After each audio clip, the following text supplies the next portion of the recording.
pessoas posições adequadas dentro do universo do trabalho, dentro das organizações. Sejam bem-vindas, sejam bem-vindos, e eu sou Cal Mascarenhas, filósofo, consultor, palestrante, e estou aqui com vocês, lado a lado, com a minha queridíssima amiga e colega, Yara Oliveira. Bem-vinda, Yara. Seu som está desligado, querido. Olá a todos, boa noite. É um prazer estar aqui com vocês nessa noite. E estamos aqui para fazermos, esse trabalho acontecer, trabalho de orientação profissional. É um prazer ter todos vocês aqui nessa noite e nós vamos seguindo.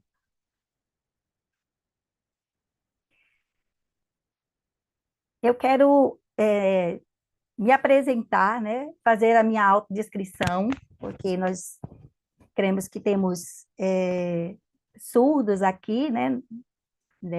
Nos prestigiando nessa noite. Então, eu quero dizer para vocês que meu nome é Yara, o meu sinal é um sinal de cabelinho, e eu estou sentada aqui à frente de vocês, numa cadeira de escritório, e ao fundo aqui tem um quadro, uma lousa branca na parede e uma plantinha aqui do lado. Eu sou uma mulher de pele, olhos, cabelos claros, com alguns fios dourados à altura dos ombros. E eu estou vestida com uma roupa azul, um azul claro, e também uso óculos. Eu agora passo para cá se autodescrever. Muito bem, eu sou Cal Mascarenhas, tenho cabelos e barbas castanhos, sou um homem branco. Atrás de mim eu tenho uma tela de televisão com o cartaz do nosso evento, Navegando Possibilidades. Nesse cartaz nós temos uma jovem que está numa cadeira de rodas, uma jovem negra, sorrindo, e temos mais algumas informações sobre o evento. Quero também dizer que eu visto uma camiseta preta e tenho um blazer castanho por sobre ela. Muito bem, e vamos também dar boas-vindas ao Vinícius Rastari, que é o nosso intérprete de Libras hoje. Vinícius é um homem negro de pele clara, tem barba, ele está usando uma camisa marrom, né, Vinícius? Uma camiseta marrom, e atrás dele uma parede branca. Tá? Muito bem, estamos aqui, nós três, querendo passar para vocês aspectos interessantes sobre diversidade, sobre inclusão, e vamos também ter a felicidade de conversar com duas pessoas muito, muito queridas e muito especiais que vieram a brilhantar o nosso evento. Eu vou chamar, primeiramente, a nossa amiga querida Amanda Brito Orleans. Deixa aqui eu convidá-la.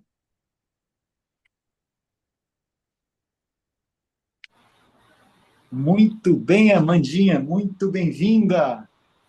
Boa noite, Cal. Muito feliz de estar aqui com vocês. Boa noite a todas as pessoas que estão nos acompanhando. Eu sou Amanda, uma mulher branca, tenho os cabelos compridos, castanhos, ondulados, os olhos castanhos. Estou usando um batom vermelho, uma blusa branca com botões e atrás de mim há uma parede branca. Estou muito feliz de estar aqui com você, com a Cleiciane. Estou muito feliz com o convite. Muito obrigada. Amanda, ela é uma empresária, ela criou uma empresa que trabalha com diversidade e inclusão, ela é palestrante, é administradora e é uma pessoa com deficiência que ajuda muito outras pessoas com deficiência e ajuda empresas e instituições e organizações diversas a se colocarem mais capazes de trabalhar com diversidade e inclusão. Amanda, houve algo sobre você que tem a ver com a sua vida profissional que você gostaria de completar? Eu já posso falar ou vocês vou que eu seja mais breve? porque a história é longa do lado de cá, mas vou tentar resumi-la, né? Como você falou, Cal, hoje eu sou uma das cofundadoras de uma startup de impacto social que atua com diversidade, equidade e inclusão. Então, a gente não atua apenas com a inclusão de pessoas com deficiência, a gente trabalha de uma forma macro com os outros marcadores sociais também, de gênero, de raça e etnia, de orientação sexual. E a gente, basicamente, nós apoiamos as organizações que querem virar essa chave, promover essa virada de chave, como a gente gosta de dizer. Trabalhar a diversidade não só como cumprimento de uma questão legal, mas como fator estratégico para a inovação. E antes de empreender, eu passei um pouco mais de 10 anos no ambiente corporativo, e sempre fiquei muito inquieta com o fato de não encontrar outras pessoas com deficiência ocupando aquelas posições, né? Hoje eu brinco dizendo que eu trabalho para fazer parte da última geração das primeiras, porque na grande maioria dos espaços pelos quais eu passei, o que eu ocupei, eu fui a primeira pessoa com deficiência. Geralmente eu sou a primeira empreendedora com deficiência, a primeira palestrante com deficiência. Eu tive a oportunidade de estudar no Instituto Federal da Bahia, que já foi Cefet, que já foi Escola Técnica, uma instituição centenária e que, entretanto, nunca tinha recebido uma aluna cadeirante, por exemplo. E enquanto eu estava preocupada, enquanto os meus colegas estavam preocupados qual estágio eles iam escolher ou onde é que eles iam fazer o intercâmbio, eu estava preocupada se a minha aula ia ser numa sala acessível. Então, muito se fala sobre a preparação das pessoas com deficiência, mas pouco se fala sobre as poucas condições que as pessoas com deficiência têm de permanecer na educação formal.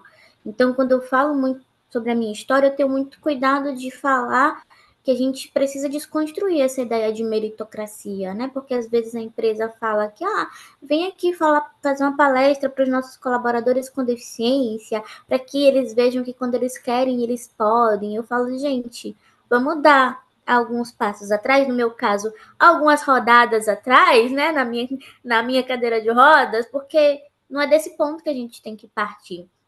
A gente tem que entender que as desigualdades, elas existem, e não adianta a gente pegar a história de alguém que está ocupando um determinado espaço depois de muita luta e reduzir a luta de 18 milhões de pessoas. Então, eu não tenho nenhuma pretensão de representar 18 milhões de pessoas, porque são pessoas que vivem desafios diferentes, né? E a gente sabe...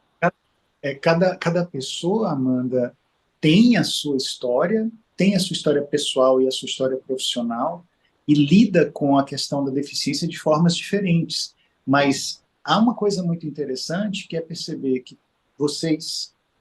nós podemos estar juntos para construir um ambiente de trabalho, sobretudo as corporações, um ambiente de trabalho mais diverso e mais inclusivo. E eu só peço que a gente possa introduzir a outra queridíssima convidada dessa noite, para que possa nos abrilhantar aqui também, dizendo um oi para vocês, porque a gente tem uma série de perguntas para fazer, e um bocado de coisa que a gente quer saber e que tem a ver com a orientação profissional para líderes e gestores. Então, me ajudem a receber com enorme carinho Cleiciane Cruz, que é psicóloga, facilitadora de grupos, palestrante, que está fazendo formações agora em saúde mental e introdução ao trabalho da inclusão e diversidade. É uma pessoa que tem uma participação muito ativa também no Instagram, fazendo com que muito letramento relacionado à inclusão e diversidade seja espalhado para mais e mais pessoas. Cleiciane, é uma honra e uma grande alegria também ter você aqui junto com a Amanda e conosco para conversarmos a respeito de navegar em possibilidades dentro do âmbito da diversidade e da inclusão, sobretudo no âmbito do trabalho. Seja bem-vinda, querida.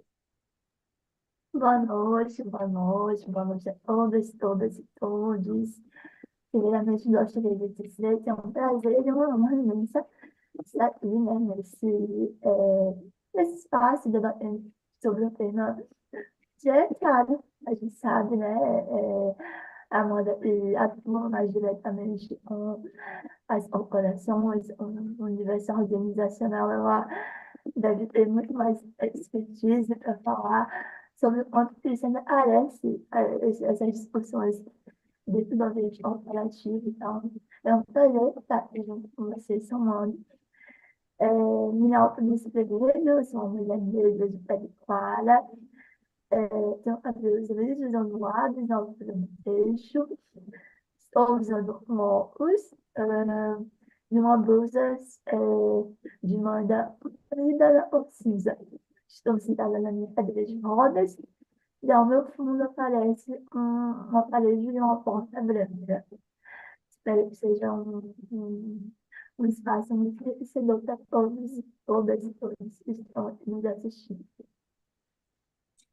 Você gostaria de dar uma complementação em relação àquilo que você faz hoje nos seus grupos, como focalizadora de trabalhos em psicologia, em autoconhecimento, autotransformação? Há alguma coisa a respeito de como essas pessoas que passam pelo seu trabalho, que conhecem aquilo que você faz, podem também, de alguma maneira, melhorar aspectos nas suas vidas para que possam abrir caminhos dentro do universo do trabalho? Então, no momento, eu atuo na, na área clínica, né, como psicóloga clínica. Estou também iniciando meu trabalho na área da educação. E tenho uma certa experiência aí, né, voltada para o atendimento de pessoas com deficiência, tanto no atendimento clínico individualizado, quanto com grupo terapêutico, né? E uma coisa que sempre surge como demanda desse contexto de atuação, uma das primeiras, né, é a ausência de profissionais de fato capacitados, né, com letramento na deficiência, no capacitismo, de entender como esse marcador ele se apresenta e através dos processos subjetivos, como isso vai impactar na autoimagem, na autoestima, na produção de sofrimentos psíquicos, e na construção também desse corpo e da deficiência quanto marcador identitário. Então, isso é uma demanda que surge em todos os contextos de atuação, né? E que, a partir disso, também, junto com somando ao meu trabalho de palestrante, também temos formado um curso aí voltado para clínica capacitista, muito nesse sentido, né, de ampliar as perspectivas desses profissionais, no sentido de ampliar esse letramento e, de fato, possa atender com uma maior qualidade as pessoas com deficiência, tanto no contexto clínico, né, mas também em outras áreas de atuação, como no ambiente operativo. Se a gente tem profissionais, né, que atuam ali no RH ou no trabalho de recrutamento e seleção, desenvolvimento de carreira, se tem um olhar sobre a pessoa com deficiência, não a partir das narrativas que foram produzidas sobre esse corpo, como corpo incapaz, faltante, que não é produtivo, a gente, consequentemente, vai ter uma empresa profissionais que vão atuar ali na linha de frente, pensando nesse universo múltiplo e contribuindo tanto para o ingresso das pessoas com deficiência dentro desse ambiente, como também no seu próprio desenvolvimento profissional, porque a gente percebe que, por vezes, né, algumas pessoas com deficiência conseguem ingressar, mas ou não conseguem permanecer por conta das condições, ou quando permanece, é um trabalho subutilizado, porque as empresas não promovem, né, o desenvolvimento das suas carreiras. Então, se a gente tem profissionais capacitados e letrados, a gente vai ter também um universo corporativo e vai atuar, né, no sentido de contribuir para, de fato, estar num ambiente de trabalho de pense essas pluralidades e essas diversidades. Ótimo. Muito bem, muito obrigado, Cleciane, e que bom que você está aqui conosco. Esse seu trabalho, junto com o trabalho que a Amanda faz, realmente mudam realidades, né? Fazem com que pessoas tenham novas visões a respeito de muita coisa. E eu vou agora, junto com Yara, partir para as perguntas que nós selecionamos, que na verdade esse é um trabalho em equipe, e a nossa equipe produziu questões, nós fizemos uma seleção dessas perguntas que podem nos ajudar a fazer pequenos toques e cutucadas em pessoas que ocupam cargos de liderança, pessoas que são gestores dentro das empresas, e nossa perspectiva é apropriar essas pessoas de orientações que vêm de vocês, vivências, experiências que vocês tiveram e que têm do universo de trabalho e que vocês podem, talvez, contribuir muito para uma orientação profissional dessas pessoas que hoje fazem parte de empresas pelo Brasil todo, talvez pelo mundo, e que precisam abrir um pouco mais os horizontes para a diversidade e para a inclusão. E eu vou, então, convidar minha querida amiga Yara, que possa fazer a primeira pergunta e que escolha uma de vocês para responder. Yara, por favor, qual seria a primeira pergunta que a gente vai lançar para as nossas convidadas? E para quem? Eu vou fazer essa pergunta para a Amanda, tá? E se a Cleiciane quiser depois complementar com a visão dela, fique à vontade, tá? Então, nós gostaríamos de saber, Amanda, como um gestor pode orientar a sua equipe de colaboradores com deficiência para promover a autoaceitação, desconstruir preconceitos e apoiá-los no aperfeiçoamento de habilidades? Essa é uma ótima pergunta. Eu já trago uma observação. Quem tem que olhar para os preconceitos não são só as pessoas com deficiência, mas principalmente as pessoas sem deficiência. Não porque elas sejam boas ou ruins, porque às vezes a gente tem aquela ideia de que a pessoa reproduziu um preconceito ou partiu de um pressuposto sobre alguém. Isso significa necessariamente que essa é uma pessoa ruim. Não é isso, gente. É entender que nós vivemos numa sociedade que ela é extremamente desigual, que ela é capacitista, e nós fomos educados para reproduzir uma série de estereótipos associados às pessoas com deficiência. E muitas vezes a gente não teve oportunidade de desconstruir esses estereótipos. Então, antes de olhar para a orientação que o gestor ou gestora precisa fornecer para a sua equipe, independente de se ser uma pessoa com deficiência ou não, a gente tem um passo atrás que é o próprio gestor ou gestora, a pessoa que está na posição de liderança, ela assumir o próprio desenvolvimento. Ela entender que ela precisa ampliar o seu nível de consciência, porque só assim ela é capaz de exercer a liderança inclusiva, né? As competências relativas à liderança inclusiva. Então, assumir esse compromisso do letramento, como a Cleiciane trouxe muito bem, é o primeiro passo, porque sem isso a gente não consegue avançar, a gente não consegue implementar ações que sejam efetivas na inclusão produtiva das pessoas com deficiência.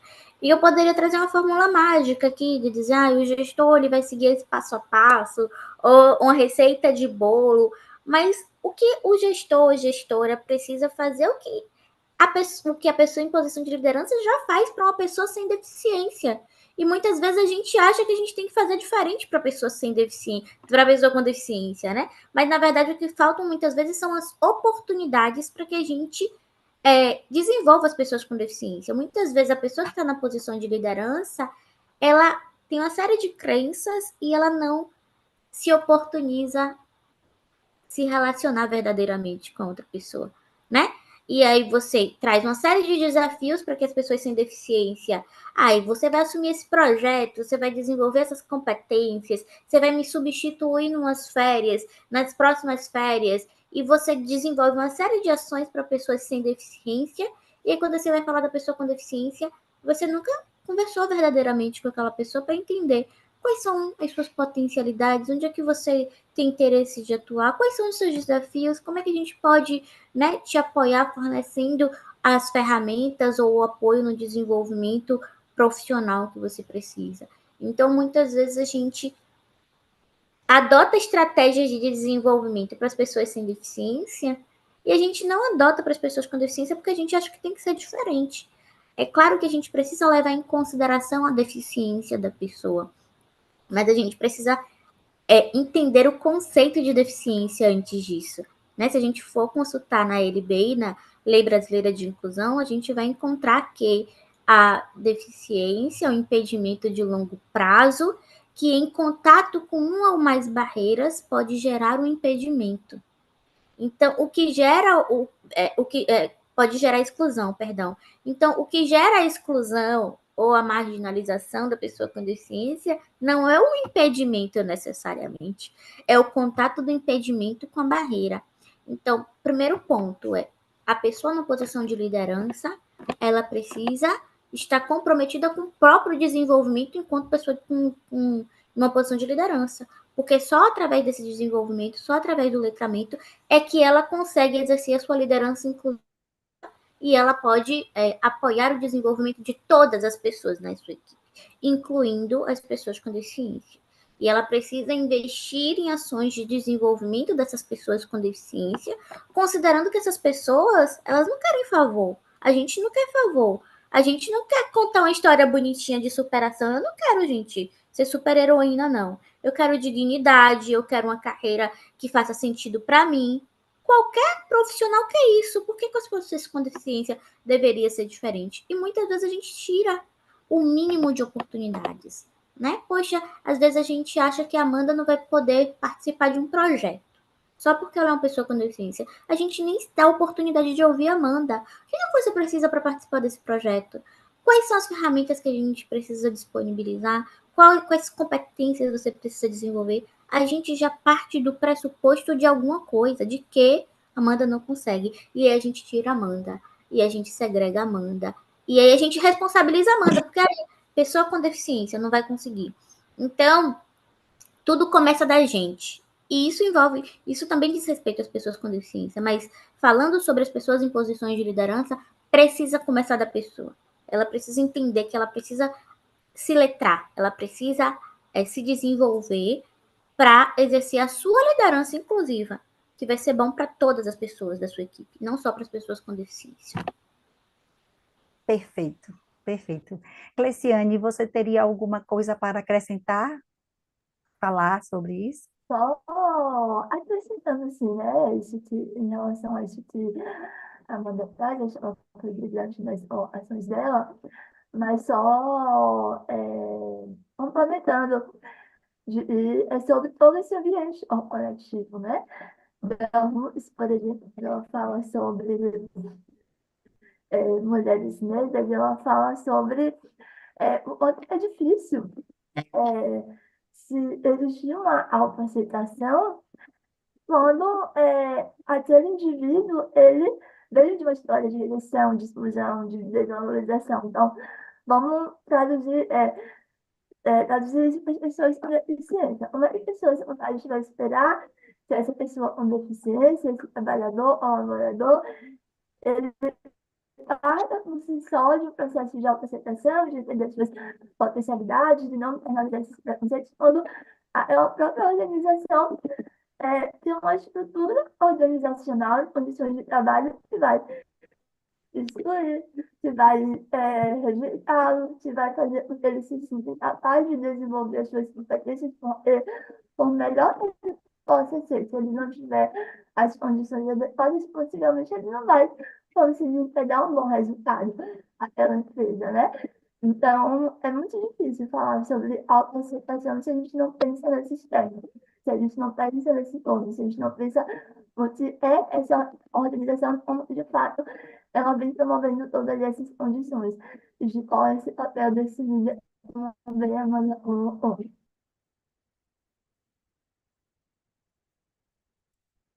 Muito bom, muito bom. Eu creio que, em alguns momentos, essa imagem aqui, ela acaba sendo uma grande falácia de que pessoas, né, com deficiência precisam ser grandes inspiradoras, precisam ser grandes heróis e heroínas que têm histórias de superação e que precisam inspirar outras pessoas.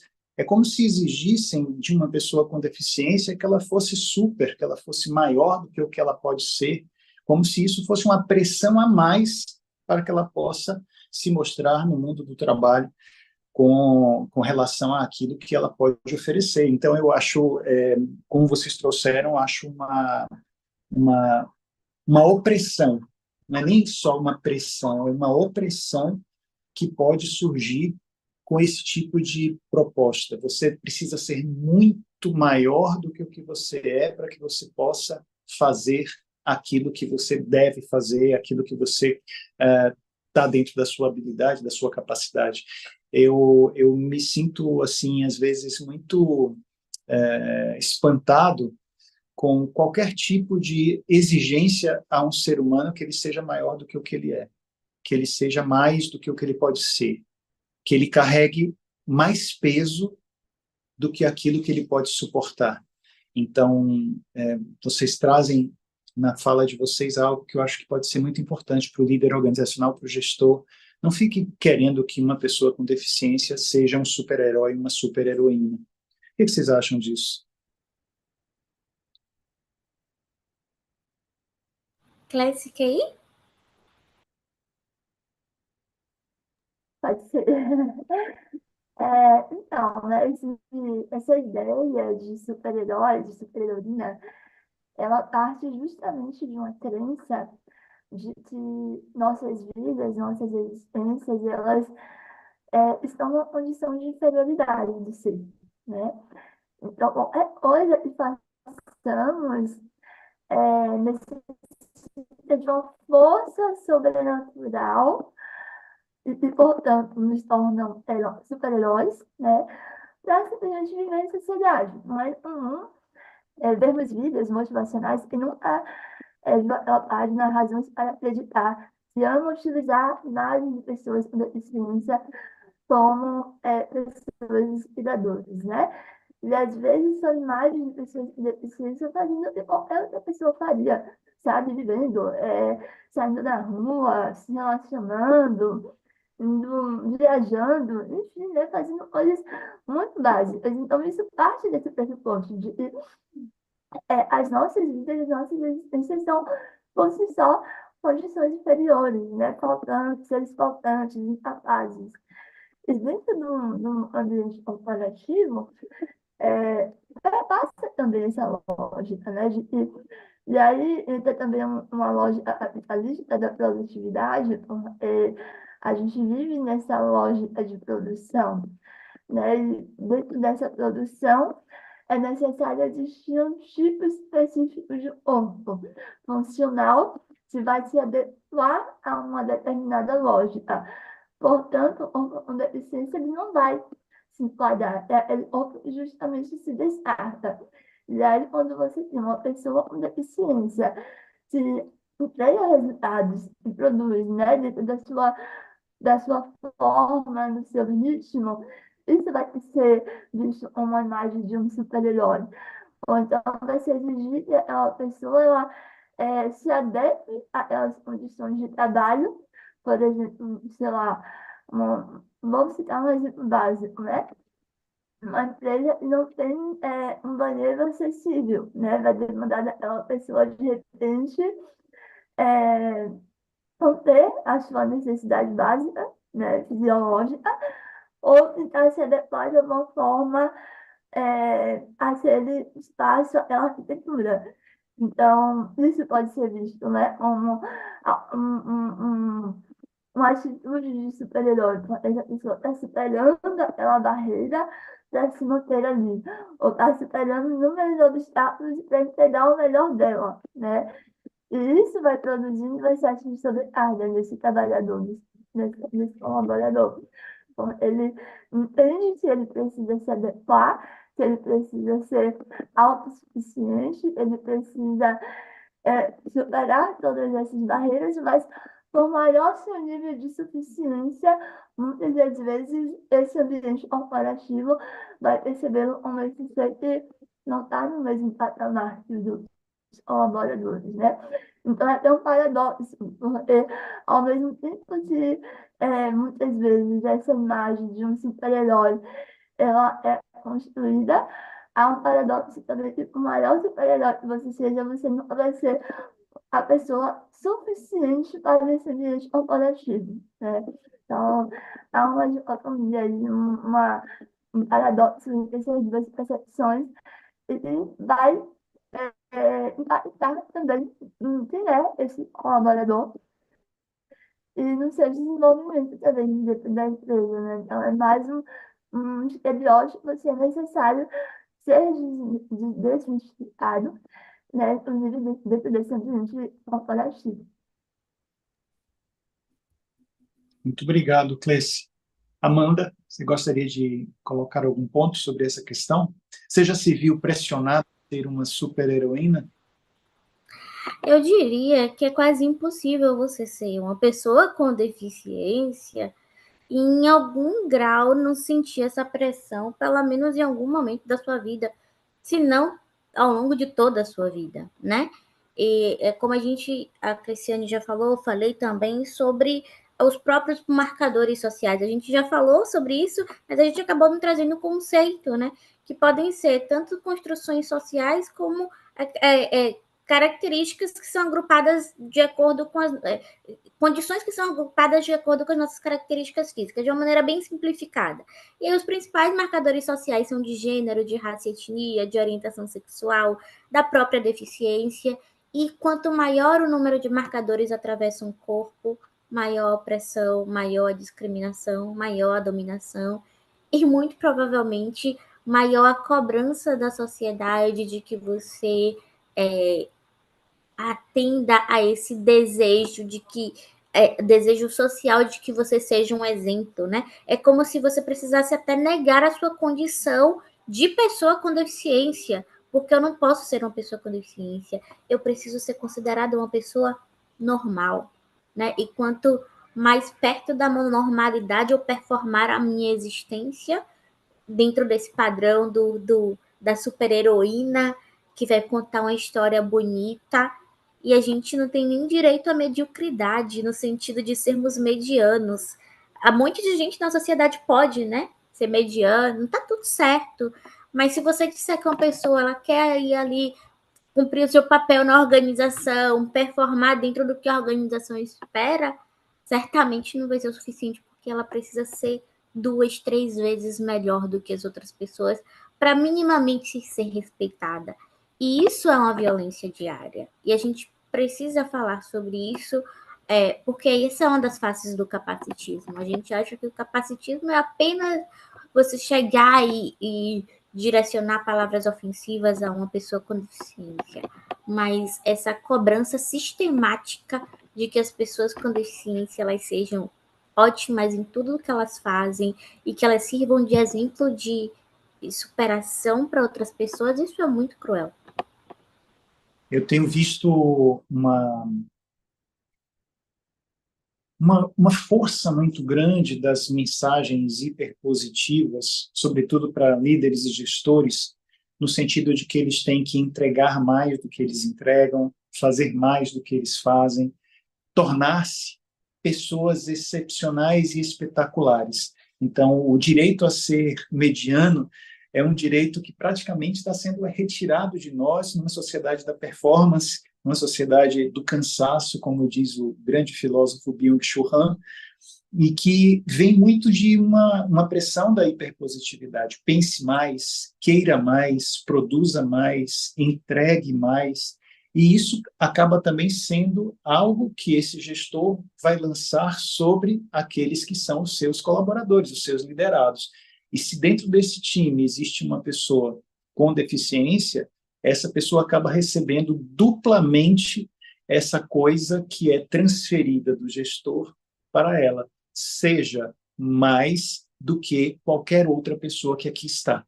Consiga mais, consiga ser o exemplo, consiga ser contar uma história de superação a cada dia.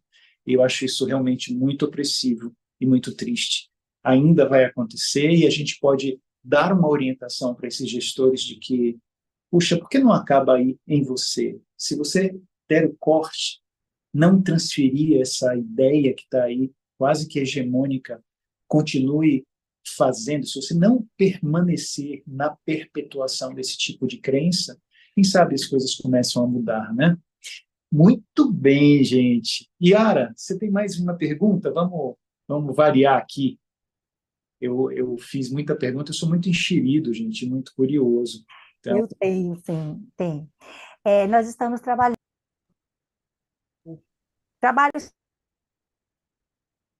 né? A CP, pessoa, a TCC, que fala de crenças, e também o livro que se chama Mindset, uma psicologia para o sucesso.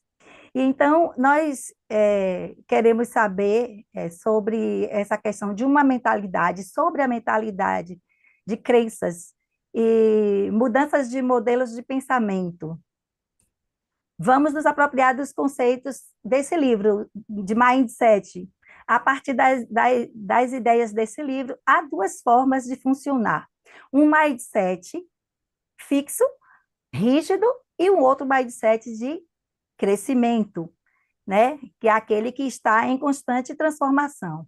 Então, a nossa pergunta é: como lideranças organizacionais com uma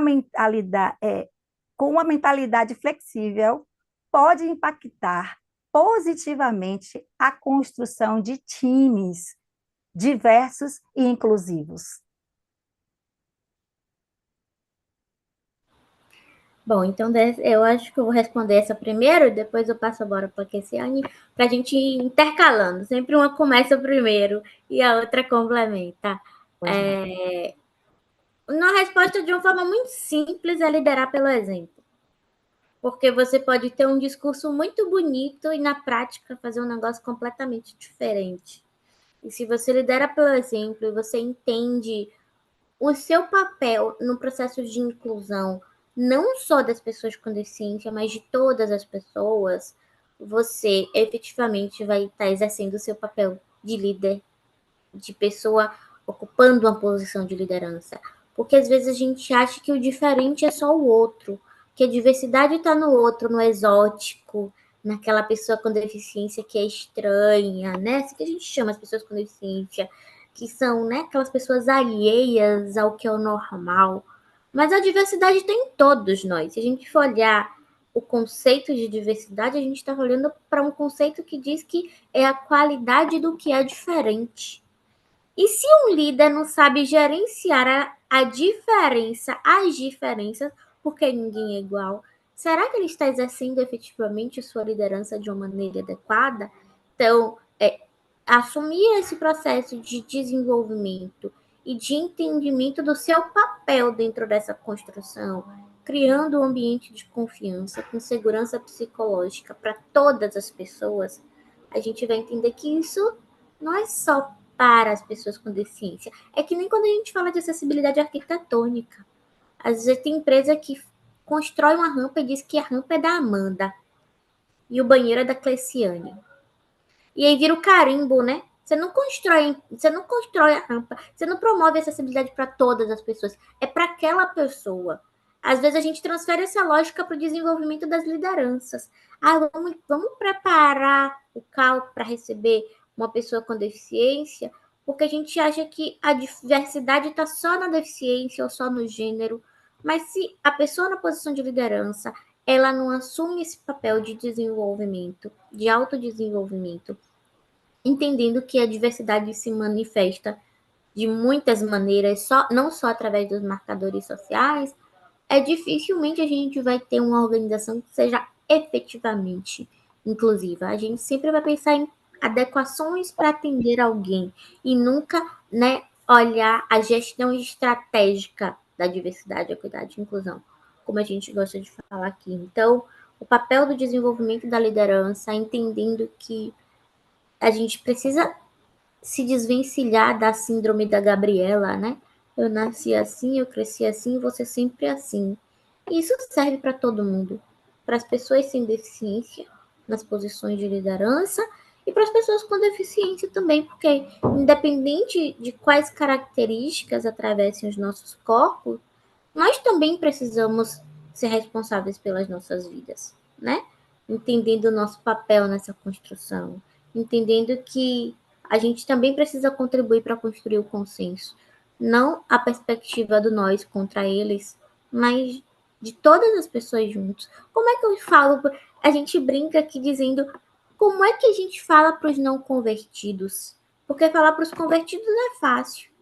Falar para o Cal, que é uma pessoa sem deficiência, que entende o papel dele dentro de todo esse emaranhado que é a sociedade, é fácil. Mas vamos falar para aquela pessoa que está na posição de liderança, que acha que falar diversidade é uma bobagem. Como é que a gente chega nessas pessoas? Faz essas pessoas entenderem que elas precisam se comprometer com o seu papel de desenvolvimento, né? De assumir a responsabilidade da liderança que elas ocupam. Cleiciane, a bola está contigo. Eu me sinto super motivada com as suas ações, imagina. Acho que você é sempre brilhante, através da sua experiência, né? Dentro das suas organizações. Eu não tenho muito bom a acrescentar, não.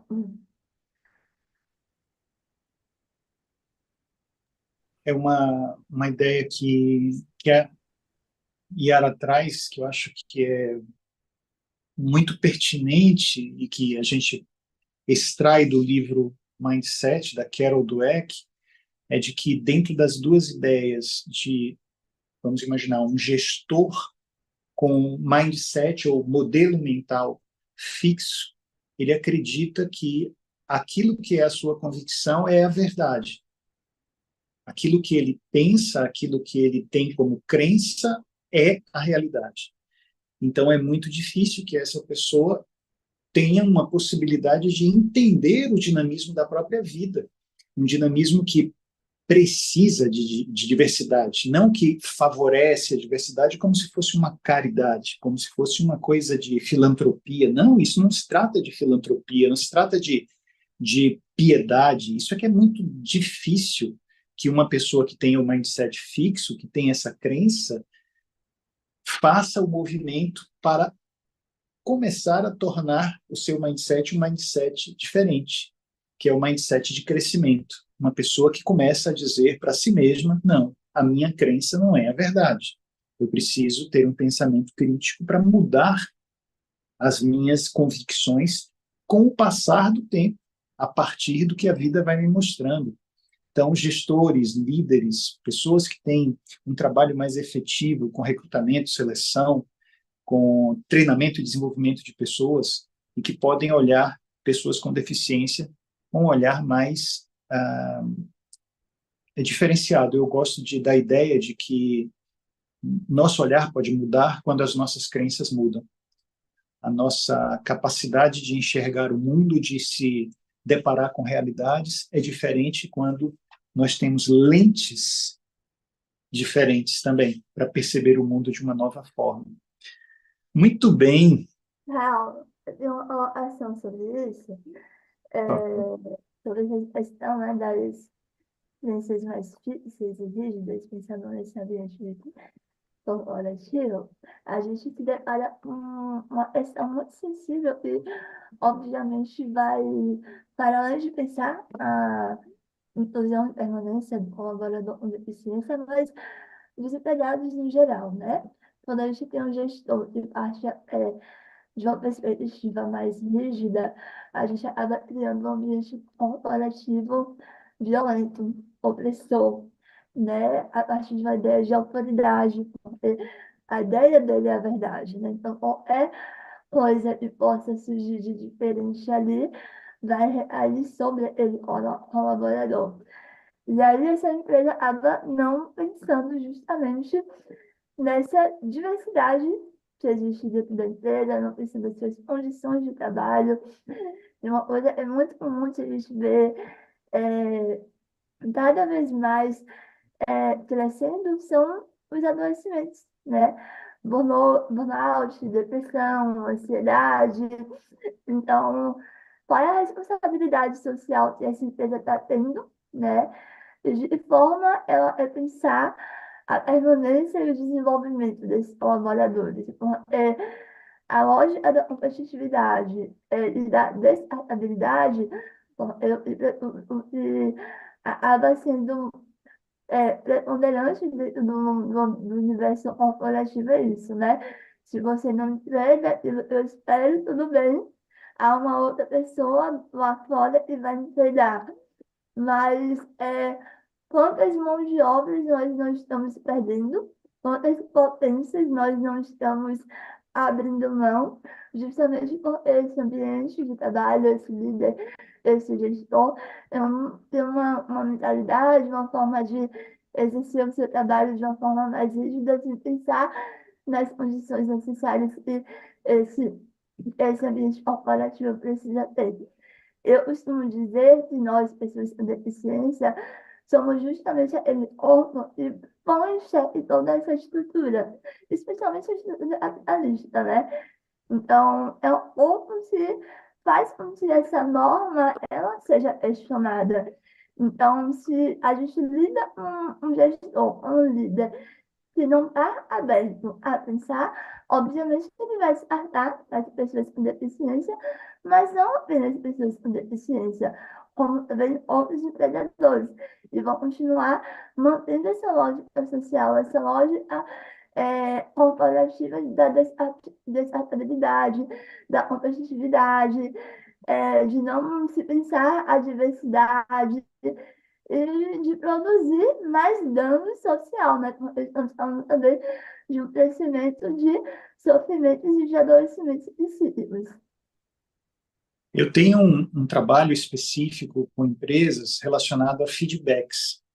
E uma vez eu já estive em contato com uma pessoa que dizia que não se sentia motivada a dar feedbacks de orientação ou feedbacks de avaliação para uma pessoa com deficiência que participava do seu time, porque ela tinha um receio maior de fazer alguma crítica, de apontar alguma coisa que precisava ser melhorada, porque aquela pessoa era uma pessoa com deficiência. E eu fiquei me perguntando assim, puxa, a qualidade maior ou a virtude maior de um feedback, que é ajudar o outro a mudar, a crescer, você está negando, negligenciando, porque você tem um preconceito de que o seu feedback não cairia bem, não seria bem aceito, ou poderia ser algo que diminuísse a outra pessoa só porque ela tem uma deficiência. Quando, na verdade, o feedback é algo que aumenta a possibilidade de crescimento, de autopercepção. O que é que vocês diriam para pessoas, e aí fale para as duas, para pessoas que sentem assim, poxa, diante de alguém com deficiência, eu só posso ser fofo, eu só posso ser carinhosinho, eu só posso dar feedbacks elogiosos dentro do universo do trabalho. Como essa pessoa poderia começar a mudar essa mentalidade? Quem começa? Eu vou começar. Depois Ah, eu vou deixar.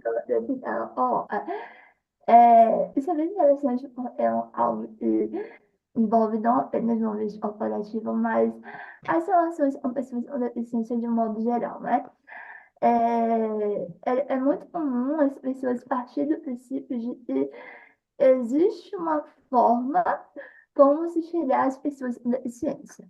Como se houvesse um manual de como se relacionar, como abordar, o que dizer, o que falar, porque esse é um corpo humano, né?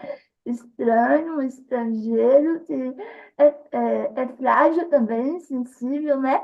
Então, qualquer coisa que eu possa dizer ou me comportar pode feri-lo, e ele já está numa condição de vida tão ruim, né? Afinal de contas, a vida das pessoas com deficiência é percebida como essa vida que não vale a pena ser vivida. Então, a vida pautada na miserabilidade, na inferioridade. Então, como é que eu vou estabelecer uma crítica a esse sujeito se ele já está numa condição tão ruim, né? Então, é melhor eu topá-lo e deixar ele viver a vida dele dentro das condições dele, da forma como for melhor, né? Só que aí, pensando no universo corporativo, como você bem disse, se você não dá o feedback, você impossibilita que aquele sujeito ele possa rever se ele pode melhorar, ele pode desenvolver melhor, ou se ele não tem feito de uma maneira tão assertiva, e acaba entrando no ponto que é justamente a subutilização de pessoas com deficiência no mercado de trabalho, né? Como eu falei, eu não atuo dentro das organizações, mas eu atuo na clínica, e eu atendo pessoas, né, que por vezes queixam sobre isso, sobre onde esse universo corporativo, não apenas na clínica, obviamente, mas também dentro das minhas relações sociais, sobre elas não ter a perspectiva e a possibilidade de crescimento dentro do seu universo de trabalho, delas entrarem no cargo, numa posição, e elas se manterem ali por anos, ou delas serem poupadas não, né? Delas entrarem no cargo e elas acabarem fazendo uma outra coisa, que não tem nada a ver com o cargo para o qual elas foram contratadas, ele líder, ele gestor, aquela pessoa que está na posição de liderança não acredita, não aposta na capacidade dela, né? Então, a gente acaba entrando também nessa lógica de ter esse treinador, eu preciso atender uma cota, né? Mas que, na verdade, não há um, um investimento, né, não há um investimento na sua carreira, no seu desenvolvimento pessoal.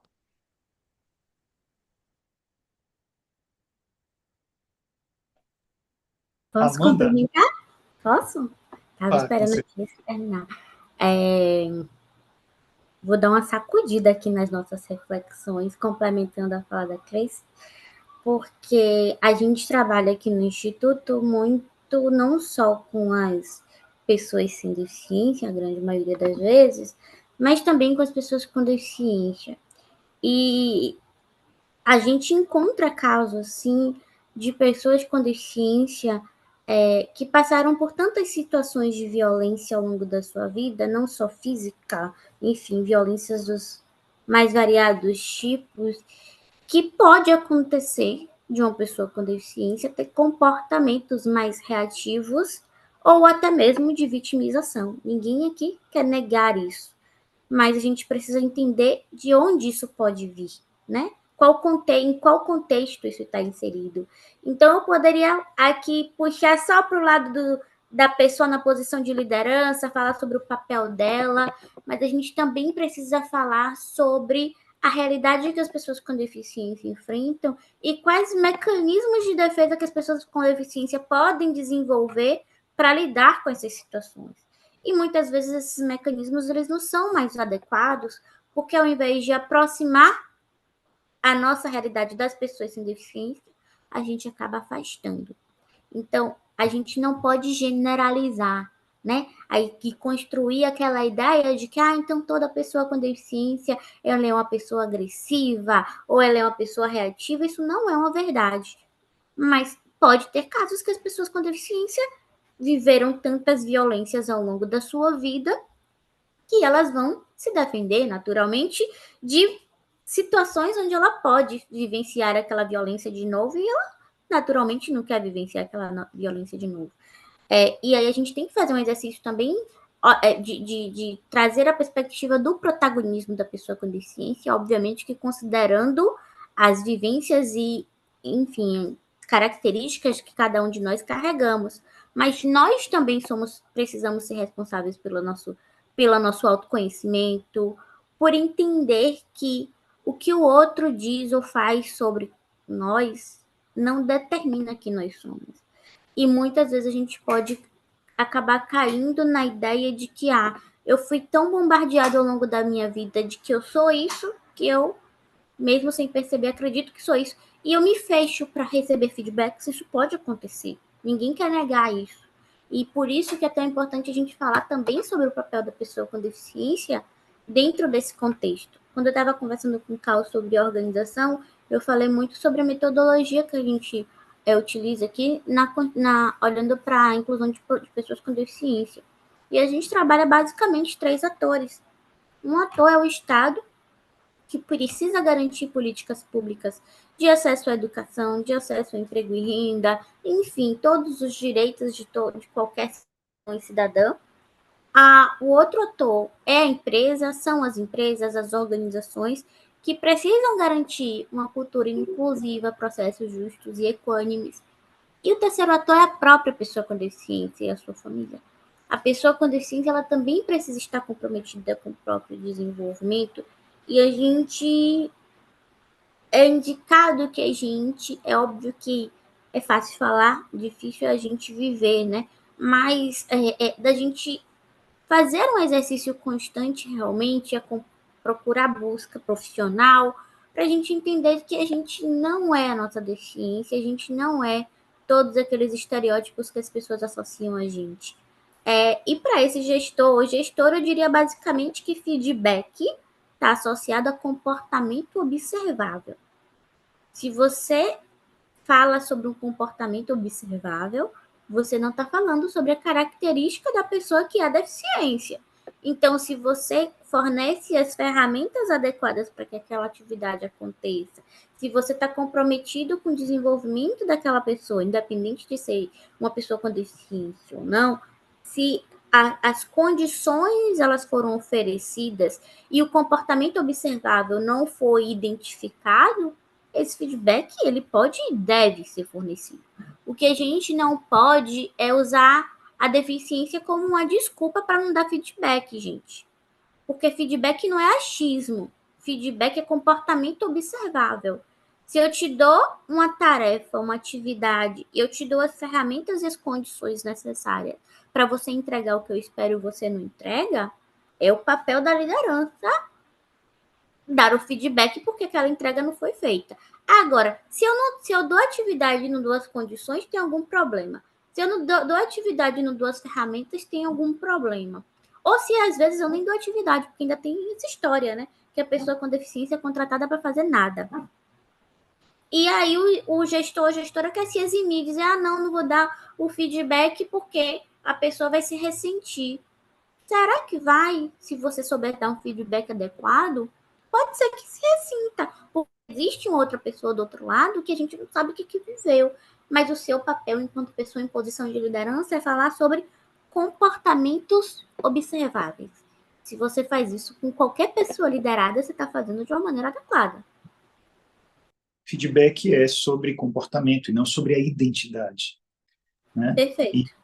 E a dificuldade de fazer o feedback acontecer da melhor forma pode ser do gestor e não da pessoa que vai receber, né? E é essa pessoa que tem algo a mudar em si, a aprender, a se transformar. Muito bom, muito bom. Obrigado, Cleice. Obrigado, Amanda. Vamos soltar mais uma, Yara? Vamos, ainda dentro disso, né?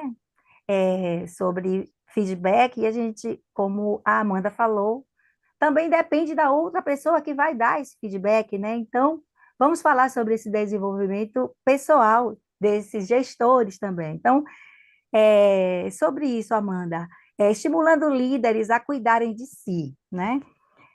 E sobre prestar atenção a crescer como pessoa, ser uma melhor versão de líder, passa por ser uma melhor versão de ser humano. Quais as práticas interessantes os gestores podem adotar para promover o seu próprio autodesenvolvimento, que ajudam a construir também um ambiente de trabalho mais diverso e inclusivo? Eu já respondi aqui um pouco sobre isso, mas vou ser um pouco mais objetiva, eu gostei muito da pergunta. E o primeiro passo, volto a dizer, né, é estar comprometido de maneira continuada com o seu processo de ampliação de repertório sobre o tema, porque, gente, não dá para aprender tudo em um curso de 2 horas, né? Essa é a nossa ampliação de repertório, não só sobre pessoas com deficiência, mas sobre a diversidade de uma forma geral, sobre todos os marcadores sociais. É um processo contínuo para todos nós. Eu não vou ter a vivência de uma pessoa com deficiência negra em situação de vulnerabilidade. Essa pessoa vai ter uma vivência diferente da minha. Assim como uma pessoa com deficiência, um homem com deficiência que mora em São Paulo, que tem uma condição, a classe social diferente da minha, não vai entender a deficiência de uma jovem mulher com deficiência que mora no Nordeste, por exemplo. Então, o primeiro passo é efetivamente estar comprometido e comprometida com a sua ampliação de repertório. E isso passa por reconhecer que todos nós temos preconceitos. Quem disser que não tem, talvez não se conheça o suficiente ainda. Inclusive, quem está falando isso não sou eu, a neurociência, né? Existem vários estudos que falam sobre isso. O nosso papel é não permitir que os preconceitos se transformem em discriminação e estarmos constantemente abertos a entender quais são esses preconceitos, como é que eles podem influenciar no nosso processo de tomada de decisão. E não permitir que essa influência ela aconteça. Além desse compromisso de ampliar repertório, porque o primeiro passo a inclusão é consciência, ampliação de nível de consciência, é efetivamente estruturar uma arquitetura com ações que garantam a sustentabilidade desse processo de transformação na organização, começando por cada um de nós. E isso pode ser tanto para uma pessoa em uma posição de liderança, quanto uma pessoa sem uma posição de liderança. Porque o primeiro nível de liderança é a nossa capacidade de liderarmos nós mesmos, né? É a nossa autoliderança. Então, ações pontuais não promovem a inclusão. A gente precisa desenhar iniciativas de inclusão que sejam estratégicas, reais e sustentáveis. Então, a gente precisa garantir que os processos da organização eles sejam justos e equânimes. E aí, se eu tenho uma equipe que está abaixo de mim e se a gente tem pessoas com deficiência que façam parte da nossa equipe, a gente precisa garantir que o processo de desenvolvimento dessas pessoas, o processo de avaliação de desempenho dessas pessoas, o processo antes disso de contratação, de recrutamento e seleção, sejam processos equânimes. E a equidade é justamente tratar os iguais de maneira igual e os desiguais na proporção da desigualdade. Então, o letramento é importante, mas o letramento sem processos estruturados não transformam a realidade de nenhuma organização. E processos bem estruturados, junto com pessoas preparadas, fortalecem a cultura.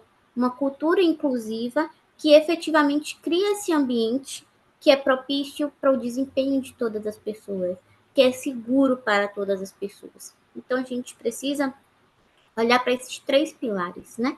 Do desenvolvimento das pessoas em posições de liderança, do compromisso dessas pessoas em posições de liderança, para que os seus processos de gestão de pessoas, eles levem em consideração as particularidades de cada uma pessoa. Porque, independente de sermos pessoas com deficiência ou não, cada pessoa da sua equipe vai ter as suas características, vai ter os seus gaps, vai ter os seus pontos fortes, e a gente precisa levar isso em consideração. Então, letramento sem processo não transforma. E aí, processo com pessoas capacitadas, sim, fortalecem a cultura inclusiva.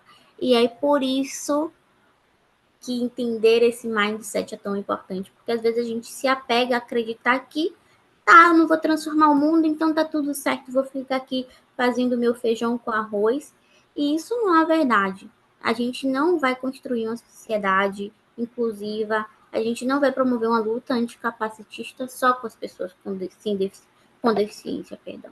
Principalmente com as pessoas sem deficiência. Mas para não me estender mais, eu queria só trazer mais uma colocação, que é eu calibro muito o meu discurso quando eu vou falar para as pessoas sem deficiência, principalmente aquelas que estão ali numa posição de liderança, que tem um pouco mais de resistência a falar sobre esse assunto, porque é o que eu falei, falar para convertidos é fácil, o difícil é a gente falar para os não convertidos, e muitas vezes a gente precisa falar a linguagem que esse executivo entende, que é números, resultado de negócio.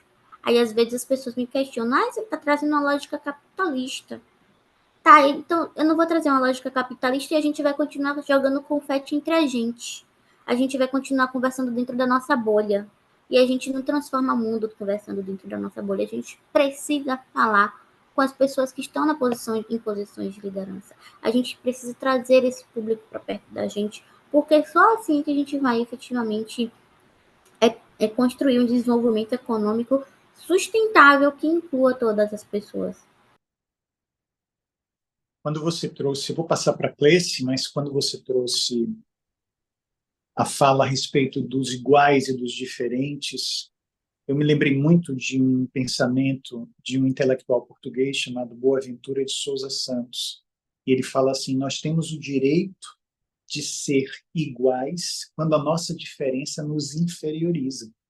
Nós temos o direito de ser diferentes quando a nossa igualdade nos descaracteriza. E isso me arrepia, porque isso levado para a ótica do trabalho é muito forte. Se a gente disser assim, olha, você é igual a todo mundo, peraí, vamos com calma. Porque quando se diz você é igual a todo mundo, essa igualdade está nos descaracterizando. Ou, não, você é muito diferente de mim. Poxa, vamos com calma. Porque se eu for olhar só a diferença, essa diferença pode me inferiorizar. Esse olhar sobre a diferença pode me inferiorizar. Então, essa visão só pode surgir de alguém muito preparado, de alguém que começa a abrir-se para uma mudança de mindset, para uma mudança de crenças, né? E eu gostaria de Cleice também falar o que ela pensa dessa nossa parte aí do debate. Eu só queria complementar um pouco do que a Amanda já colocou, e ela foi muito brilhante quando ela coloca, né, que ações pontuais, elas não mudam a organização, não vai surtir efeito, e o quanto que isso convoca, né, justamente uma mudança mais estrutural dessa organização. A gente não pode falar sobre desenvolvimento pessoal das pessoas que estão nos cargos de liderança se a gente não tem uma cultura organizacional que de fato seja inclusiva, que de fato pense nessa diversidade, né? E obviamente eu não estou trazendo isso eximindo o papel individual de cada colaborador, a colaboradora estejam em cargos de liderança, mas é preciso mudar essa estrutura dessa organização, de se pensar qual tipo de empresa, qual tipo de cultura organizacional eu estou criando. Tem uma coisa no serviço público que talvez isso deveria ser modelo para os serviços privados, que é, por exemplo, né, o fomento à formação continuada, né? Então, se uma empresa, né, dentro de uma perspectiva de uma cultura inclusiva, ela pensa numa formação continuada, é, dessas pessoas, especialmente estar ali, né, chefiando os cargos de liderança, isso consequentemente vai promover, né, um alinhamento que se espera dessa cultura de alta diversidade, mais uma vez, assim, né, quando a gente pensa em diversidade, a gente não está pensando só na pessoa com deficiência, só na pessoa negra, mas, de fato, toda essa diversidade envolve esse corpo dessa organização. Então, se eu tenho processos como esses dentro do ambiente de trabalho, a gente vai estar cometendo toda uma transformação. E a gente não vai estar individualizando um problema. Porque muitas vezes o que acontece, né?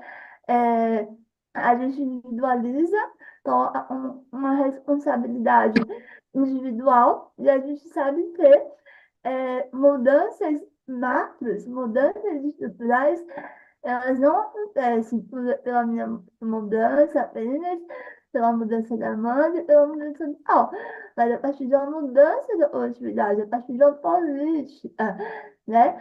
De forma está sendo a política dessa organização, de que forma ela está se estruturando.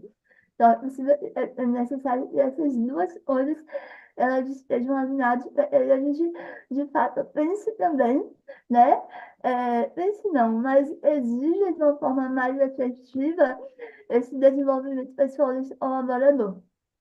Se ele não tem as condições adequadas, dificilmente, né? E mais uma vez, não eximindo a responsabilidade dele, porque todos nós, enquanto indivíduos, enquanto cidadãos, nós temos um compromisso social de dar informação, de voltar, de compreender um ser que tem as mesmas condições e os mesmos direitos que a gente, né? Mas se a gente não tem as condições ideais para transformar essa conscientização em uma prática diária, dificilmente isso vai ser uma prática de todos. Talvez vai ser uma ação individual de um ou de outro, mas não de todo aquele corpo que opera dentro daquela empresa, dentro daquela organização. Muito bacana. Eu acho que isso até nos leva a uma reflexão bastante interessante. Eu queria até que você próprio pegasse, Gleice, a ideia de cotas, da forma como ela existe hoje. O que você e depois a Amanda tem a nos dizer a respeito de como que os gestores podem encarar a forma como as cotas existem como uma perspectiva legal, ou como pensar num avanço em relação a isso e não se tornar alguém preso a isso. O que é que vocês nos teriam a dizer, a melhor, dizer aos gestores e aos líderes organizacionais e empreendedores a respeito do atual sistema de cotas para pessoas com deficiência nas empresas? Esse é um tema bem complexo, né? Embora tenhamos mais de 25 anos, que não é uma lei específica, né? Mas tem uma lei que fala sobre a reserva de cotas para as pessoas com deficiência, isso não se traduz como é que eu posso dizer, numa realidade, de fato, as empresas estarem inserindo empregadores ou colaboradores com deficiência dentro das suas corporações. As cotas, elas, e não apenas no ambiente organizacional, mas também nele, né? Ele é um instrumento de reparação social, né? Todos nós, pessoas com deficiência, assim como pessoas de outros marcadores sociais, mas falando das pessoas com deficiência especificamente, fomos historicamente minados e negados de acesso a diversos direitos, né?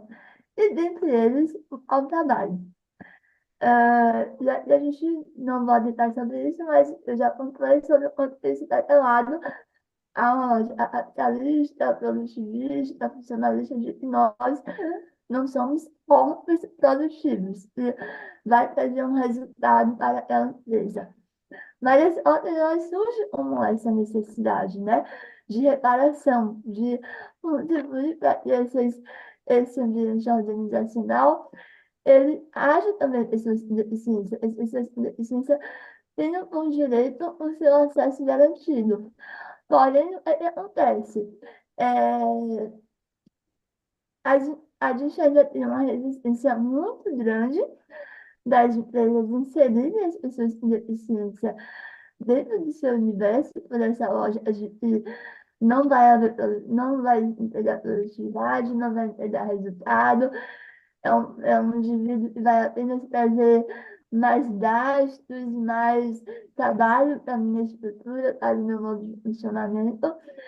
E portanto, as empresas acabam, muitas das vezes, selecionando qual tipo de deficiência ele vai querer, né? Tem que ser uma deficiência que não seja muito visível, que não demande mudanças dessa estrutura, que não ponha em xeque essa produtividade ou esse modo de funcionamento dessa organização. E muitas das vezes também elas acabam recrutando apenas para atender a obra, existe uma certa fiscalização, mas após a fiscalização, isso é um dado que eu já pude ter acesso, inclusive em reuniões de conselhos, de pessoas que atuavam diretamente com o ambiente do trabalho, que muitas das empresas, após a fiscalização, elas demitem as pessoas com deficiência. Então, há uma rotatividade também muito grande desses empregadores das corporações. E uma outra coisa que a gente já comentou aqui, né, é a subutilização.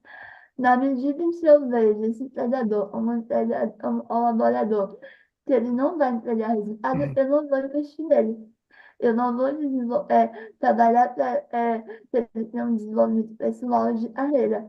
Então, ele vai ser só mais um ali que de fato vai estar trabalhando, né?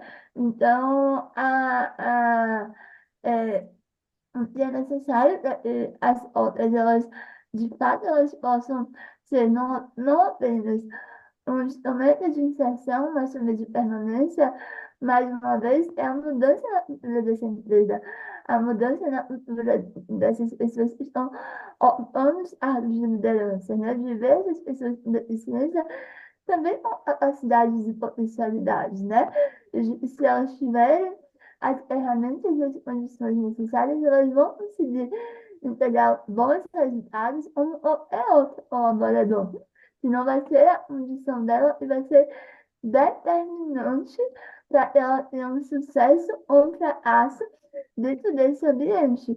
É, e a partir disso, né, ofertar as condições necessárias para que ela possa tanto permanecer quanto também se desenvolver dentro daquele ambiente. Então, as portas ainda encaradas dessa forma, né, como uma coisa, vou atender para não ser multado, e se acaba gerando todos esses prejuízos, tanto aos empregadores quanto também às pessoas com deficiência, né? Mas que se fosse parado de uma outra forma de compreensão, uma reparação, um instrumento de reparação, de justiça social, de entender a deficiência como um marcador identitário, não como um marcador da diferença e da inferioridade da pessoa, essa organização poderia estar ganhando muito com o que esse colaborador tem a ofertar ao espaço organizacional. Pegando esse gancho aí do que Cleciane acabou de falar, agora eu quero falar com a Amandinha. Amanda, ainda fazendo uma ponte do que Cleciane estava abordando para falarmos um pouco sobre um bom suporte, né? Então, como um suporte adequado e personalidade, com respeito à dignidade e autonomia, pode ser fator que proporciona avanço contínuo, qualidade de vida e de bem-estar em diversos times e inclusão nas organizações. Eu diria que é fundamental, não é à toa, que uma das ferramentas de desenvolvimento mais utilizadas por qualquer organização é o chamado por a gente Plano de Desenvolvimento Individual. Vocês estão me ouvindo? Estão me ouvindo? Tá um Não? barulhinho no microfone. Eu não sei se é no seu. Parou. Voltou? Voltou e voltou bem agora. Tá perfeito. Ótimo, maravilha. Eu estava dizendo que esse suporte personalizado, ele é fundamental, né? Mas às vezes a gente acha que só as pessoas com deficiência precisam de um suporte especializado. É claro que a pessoa com deficiência vai apresentar particularidades para esse suporte, mas se a gente for olhar para as estratégias de desenvolvimento que são utilizadas pelas empresas, como o famoso Plano de Desenvolvimento Individual, ou PDI, o PDI é um exemplo clássico de uma ferramenta para você traçar um plano de desenvolvimento de um profissional, considerando as necessidades de desenvolvimento e de suporte que aquela pessoa apresenta. Então, acho que às vezes a gente cria muito uma expectativa de desenhar algo específico para as pessoas com deficiência, ou uma ferramenta muito disruptiva. E na prática, a maioria das empresas, ou muitas delas, não vou dizer a maioria, mas muitas delas, elas não estão fazendo feijão com arroz bem feito, que às vezes, né, já iam trazer um resultado minimamente satisfatório. Se a gente segue, por exemplo, a lógica do PDI, que é uma ferramenta para dar o suporte ao desenvolvimento, um planejamento de carreira, não é isso que a gente fala para todo mundo? Ah, vamos construir um planejamento de carreira para o João ou para a Maria. Vamos construir um PDI para o João e para a Maria. Por que a gente tem que tratar as pessoas com deficiência como se elas fossem diferentes? É claro que dentro dessas ferramentas a gente vai levar em consideração as necessidades específicas que aquela pessoa vai apresentar, mas a gente não precisa reinventar a roda, gente. Às vezes fazer o feijão com arroz bem feito já vai promover a inclusão. Aí às vezes a gente acha que a gente não encontra pessoas com deficiência qualificadas. Aí você vai ver a empresa divulgar vaga PCD. como se PCD fosse adjetivo, como se PCD fosse cargo. Vaga PCD não existe.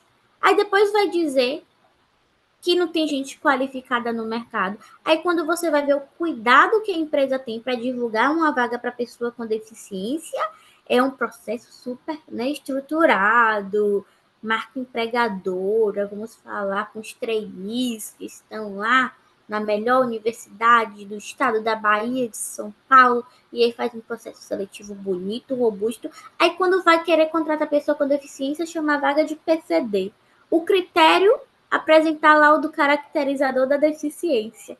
Aí a pessoa com deficiência não sabe o que ela vai fazer, não sabe qual o cargo, ela só sabe que é uma vaga PCD, entre aspas, né? Vou até colocar as aspas aqui porque há um tom de ironia na minha fala, obviamente. Gente, PCD não é adjetivo, não é vaga. E aí a empresa, ela quer criar outras estratégias, sendo que ela não utiliza nem as mesmas estratégias que ela usa para as pessoas sem deficiência. E, e diz que não inclui. Aí, complementando o que a Cleciane trouxe muito bem, as cotas são para corrigir justamente isso. As cotas são uma ferramenta transitória para corrigir desigualdades históricas. Eu quero muito viver num mundo que a gente não precise de cotas. Eu acredito que eu não vou pegar essa fase, mas eu espero que as meninas com deficiência que venham depois de mim encontrem um mundo que a gente não precisa das cotas. Mas até lá, essa é a ferramenta que a gente tem para corrigir desigualdades históricas. Aí a empresa diz: é porque é difícil contratar pessoa com deficiência. Aí, hoje, se todas as vagas destinadas para pessoas com deficiência fossem preenchidas, seriam um pouco mais de 800 mil vagas. Só 54% dessas vagas estão preenchidas. O restante estão vagas.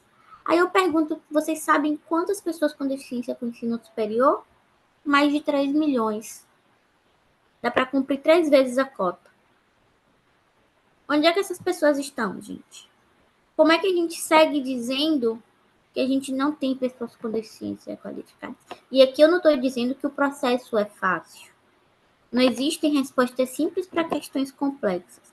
A gente vai precisar eliminar as barreiras atitudinais, como Cleciane disse, para só depois eliminar as barreiras arquitetônicas, comunicacionais, digitais. Mas para isso a gente precisa querer, né? E ao invés de ficar lutando contra, o que eu estou fazendo que não está legal, que não está bem feito? Ao invés de olhar para o Estado, que não está garantindo educação de qualidade, às vezes tem esse discurso, ou para a pessoa com deficiência que não está qualificada, o meu processo está redondo e muitas vezes o processo não está. Então, nós precisamos ser honestos e honestas quando a gente faz essa autoanálise, não só pessoal, mas organizacional também. Então, as cotas dentro desse cenário e essa estrutura de desenvolvimento personalizado, como a Yara trouxe muito bem na pergunta, são estratégias fundamentais para que a gente possa avançar. Mas a gente não precisa reinventar a roda, não. Às vezes é só fazer o nosso processo bem feito. É só fazer um recrutamento e seleção bem feito, dizendo qual a vaga que a gente está procurando, quais são os critérios que a gente consegue flexibilizar, o que a gente pode fazer para avançar dentro desse cenário de desenvolvimento dessas pessoas, que boa parte do caminho ele já vai ser percorrido. Muito bom, muito bom.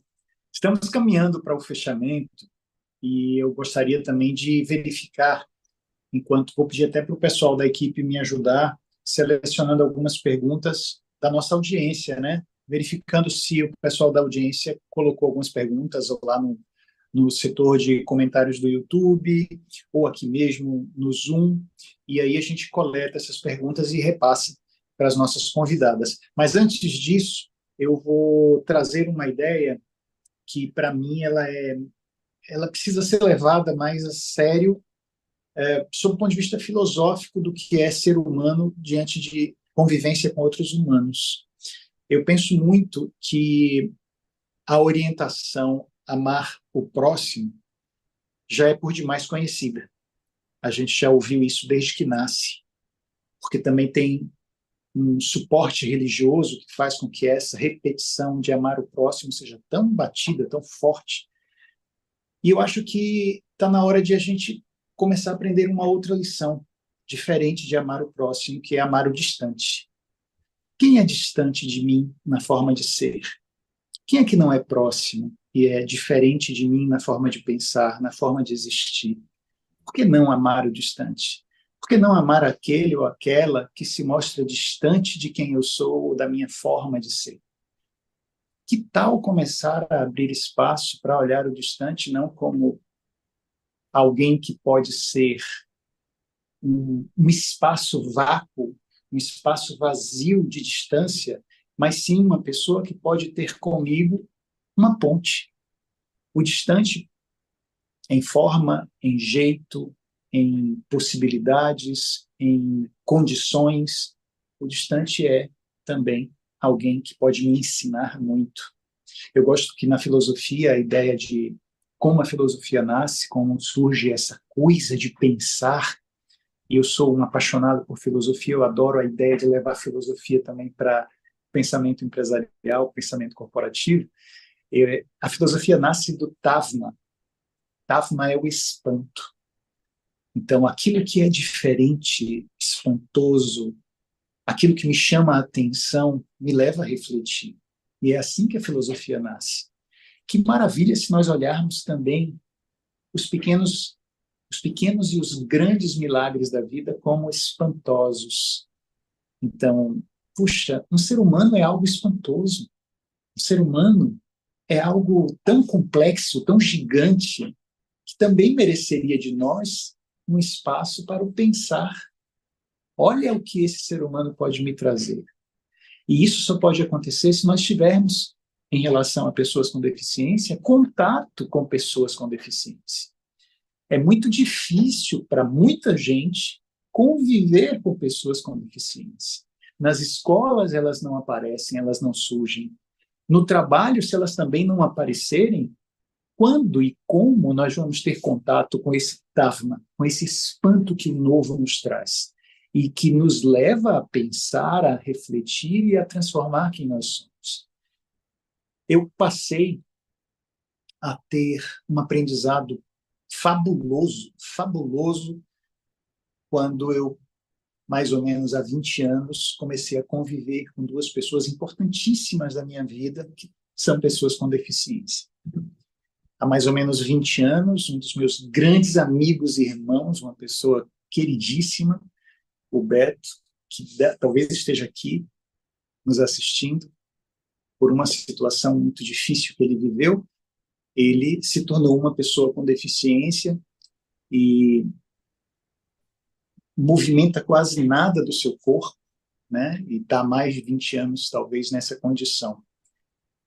E ele me ensina todas as semanas, porque nós vamos juntos assistir a algum filme sempre. Nós fazemos uma confraria de dois, que nós chamamos de Confraria da Vida Boa, e a gente toma vinho, e a gente assiste a um filme, e a gente comenta livros. Praticamente todas as semanas a gente reserva um instante para poder conversar. E o Beto me ensina muito. E eu acho que eu ensino a ele muito. E a minha mãe, que há mais ou menos 18 anos, teve um AVC isquêmico e se tornou uma pessoa com deficiência. E é talvez uma das minhas maiores professoras de vida, e é uma pessoa, uma humana, uma pessoa que, comigo, me leva a pensar no diferente. E olhar para minha mãe é olhar o Tafma, o espanto. E a gente pode tirar do espanto muita coisa maravilhosa. E se eu não estiver com essas pessoas, e se eu não estiver com pessoas que me tragam o espanto do diferente, como é que eu vou crescer? Nas empresas, como é que as pessoas podem crescer sem o espanto de terem pessoas ali que são diferentes, que têm deficiência? E eu acho que esse nosso papo de hoje ele tem muito dessa pegada, da nossa capacidade de gostar também e de amar também o distante, trazer o distante para perto. E aí, pessoal, Eu perguntas? Ou queria, talvez, sabe, essa minha reflexão leve vocês a fazerem outras também. eu queria trazer umas reflexões sobre isso que você acabou de trazer, essa questão, talvez, às vezes, talvez um outro olhar, uma outra percepção, né? Na verdade, não um outro olhar, mas uma ampliação, talvez, né? Para além de questionar ou de trazer para perto esse outro similar distante, outro similar diferente, acho que cabe também um questionamento em cada um de nós, obviamente, eu também preciso, né? O que te torna tão especial se eu sou a norma e o outro é o diferente, né? Que torna a minha forma de existir, forma ela que é válida, ela que é essencialmente humana, e tudo aquilo que fuja da forma como eu sou no mundo é estranho, é o estrangeiro, é o diferente. Quem foi que ditou se, por exemplo, a forma de andar é a forma de pedir? Se a forma de se dar uma xícara é essa, e não há uma outra forma de tomar um café senão essa, né? Então, acho que de fazer esse questionamento nos traz também a possibilidade dessa aproximação, com aquilo que está distante de nós, né? E, para além disso, questionar também as nossas formas de amar, porque a gente parte de uma sociedade que ela é ocidental, que ela é colonizada, onde o amor não é para todos. A gente ama corpos brancos, cis, héteros e sem deficiência. Então, que amor é esse que eu estou construindo, né? Eu gosto muito da perspectiva de Beirut, tá? Eu sou apaixonada por Beirut.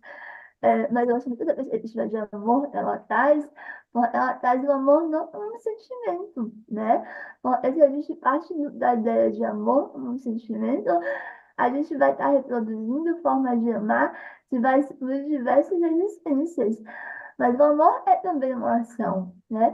O amor é um ser, Deus olha amar. Então, acho que cabe também esse questionamento de se questionar quais formas, quais existências eu estou me escolhendo amar, né?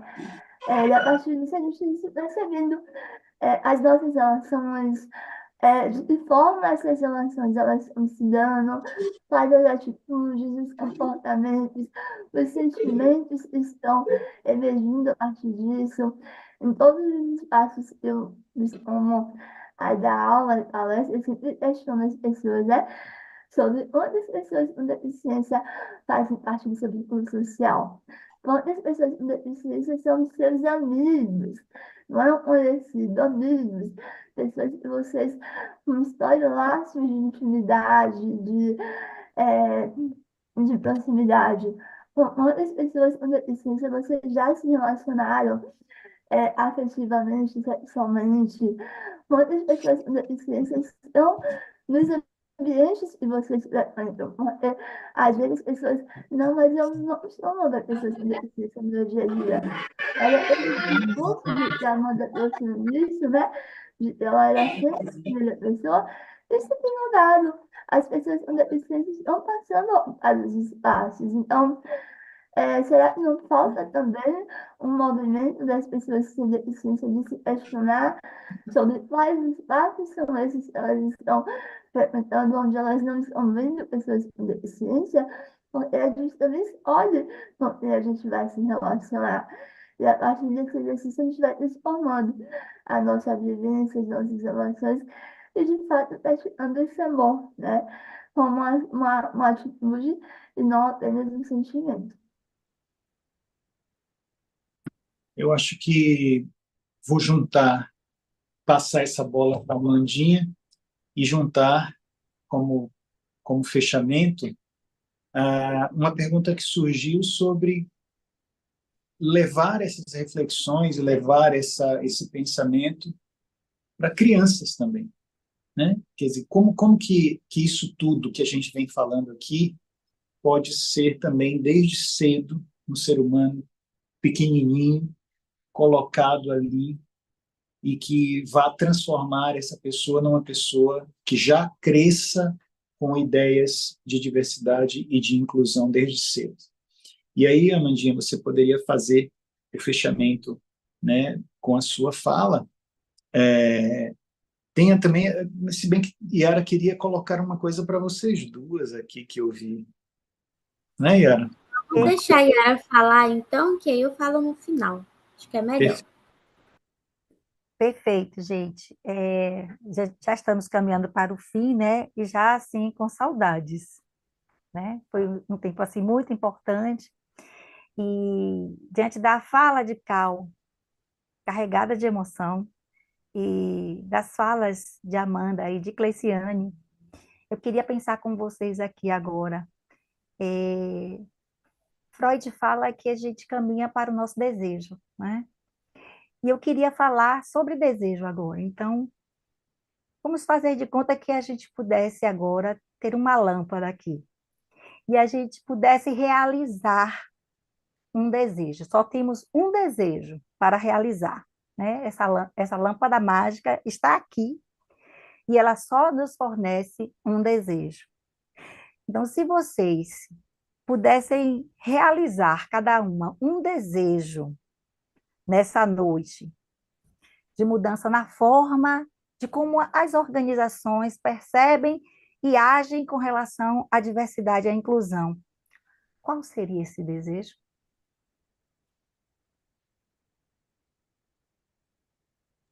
Que pergunta bombástica para o final. Ah, Cléis, quer responder logo? Quer que eu responda? Lembrando Pode que ir, você só tem um Amandinha. desejo. Pode ir, a bola está com você.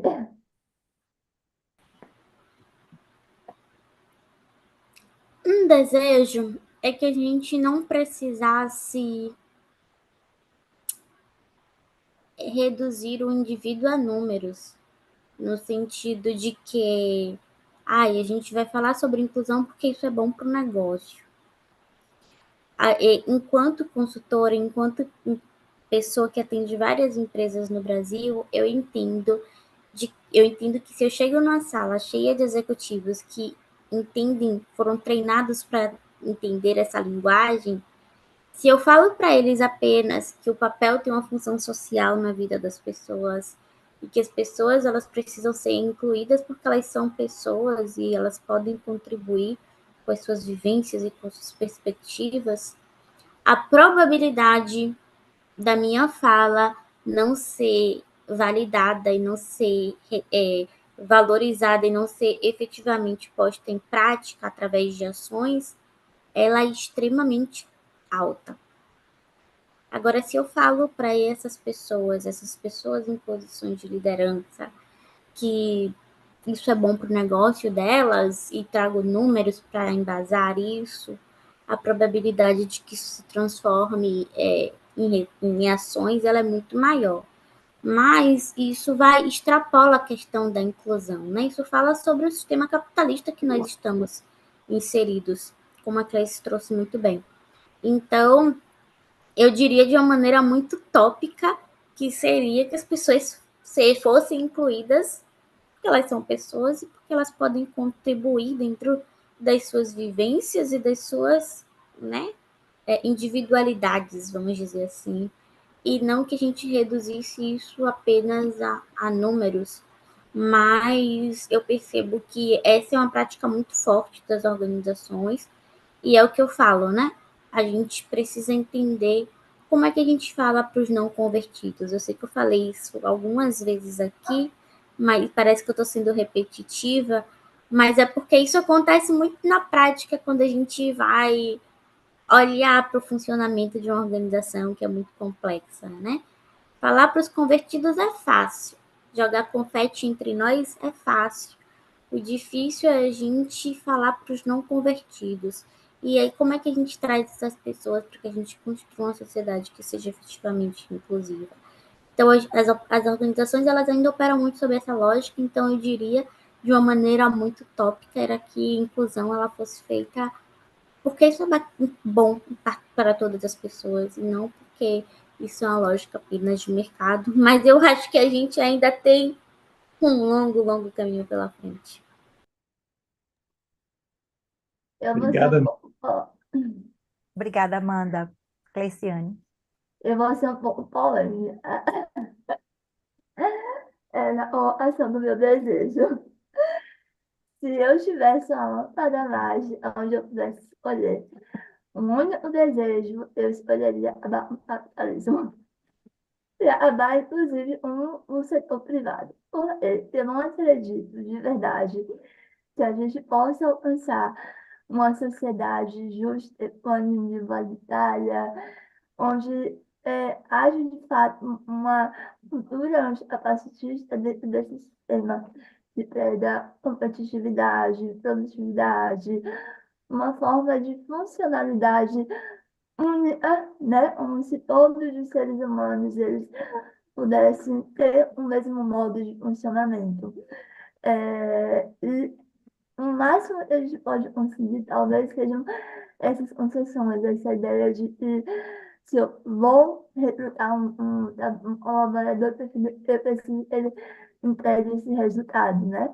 E é bem desafiador a gente mudar essa lógica, mas como a Amanda trouxe, é o que a gente vive no momento, né? E aí a gente vai precisar dialogar com o sistema que a gente está inserido. E aí, partindo deixando um pouco o sonho, a utopia, partindo um pouco da realidade, né? E no quanto que esse desejo precisa, nesse momento, estar conectado com isso, acho que o meu desejo parte um pouco do que a Amanda trouxe, e somado a isso, o sonho de fato, né, a gente consiga alcançar uma sociedade anticapacitista, onde ainda que o sistema, da forma como ele opera, ele não mude, né? Que a gente tenha iniciativas e ações que de fato valorizem a diversidade, né? Que percebam as pessoas na sua plena forma de existir, percebendo as suas potencialidades, suas singularidades, particularidades, então elas possam ter uma possibilidade de expandir as suas existências, inclusive dentro desses ambientes corporativos, né? Que essas condições elas possam ser maximizadas o máximo que possível, né? Como a Amanda disse, que não sejamos apenas números, né? Mas, de fato, uma realidade que possa fazer parte de uma cultura organizacional. Só para concluir, em poucas palavras, e atender uma provocação e uma pergunta do nosso público, como que a gente pode, desde criança, ajudar alguém, ou melhor, ajudar alguém desde criança a ter um pensamento mais diverso e mais inclusivo? Poucas palavras e caceteiras em cima da ideia. O que é que vocês diriam? Expor as crianças à diversidade, não tem caminho melhor do que esse. Às vezes, por medo, por receio, a gente entende a pessoa, mãe ou responsável, pai, adulto que está ali com a criança, quer tirar a criança daquela situação, e a gente dá a pior resposta possível. A criança pergunta: por que a tia está na cadeira de roda?